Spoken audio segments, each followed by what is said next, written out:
रह दे तो वीआईपी की कमी नहीं खेजी। अब कल्लू जी से सुपरस्टार भैया बैठल बड़े, टुनटुन जैसे सुपरस्टार भैया, अंकुश राजा जैसे सुपरस्टार भाग्यशाली वालों लोग कुर्सी मिल बा। एगो हमनी के गार्जियन विकास भैया बड़े, ये हमनी के नाम मनोज तिवारी तक लेके छान मरले बड़े, ऊ आगे भैया बैठल बड़े। एगो देखिए ये लड़का कोई नहीं बचा इससे, हम खुद डरे हुए रहते हैं कि कब मेरे चीजों पे थापा मार दे।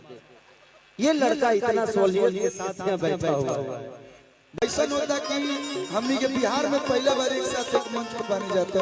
एक बार जोरदार ताली खेसारी भैया खाली बजा दे लोग। हाँ भैया, थैंक यू।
चलिए हमारे राजन भाई का टीम तो ऐसे ही पूरे बिहार में सबसे नंबर 1 है।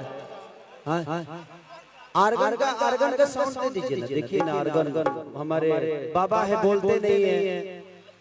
आप थोड़ा सा प्रॉब्लम करेंगे तुरंत जेल में चले जाएंगे।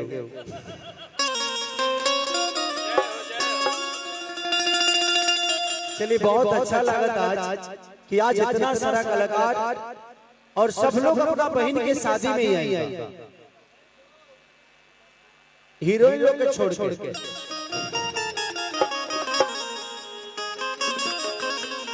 सोना जी के छोड़ के, निशा जी के छोड़ के, सपना जी के छोड़ के, बाकी सारा लोग अपना बहन के शादी में।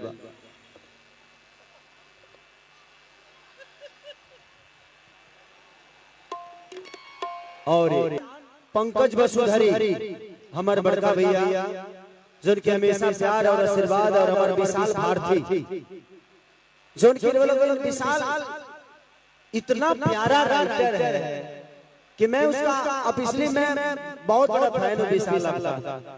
इधर गैप हो गया हम दोनों के बीच में, अब गैप इसलिए हो गया कि शायद मुझे रोक लग गया है गाना गाने से, बट कोई नहीं, बस समय है, गुजर जाएगा। रात है तो दिन होगा, दिन है तो रात होगी। आज नहीं तो कल खेसारी आजाद होगा। शेर को ज्यादा दिन तक पिंजरे में कोई नहीं रख सकता है। अब भाई कुर्सी के करे खड़ी लगे लगे, अब हमारा ले वीआईपी ढेर के आ गया।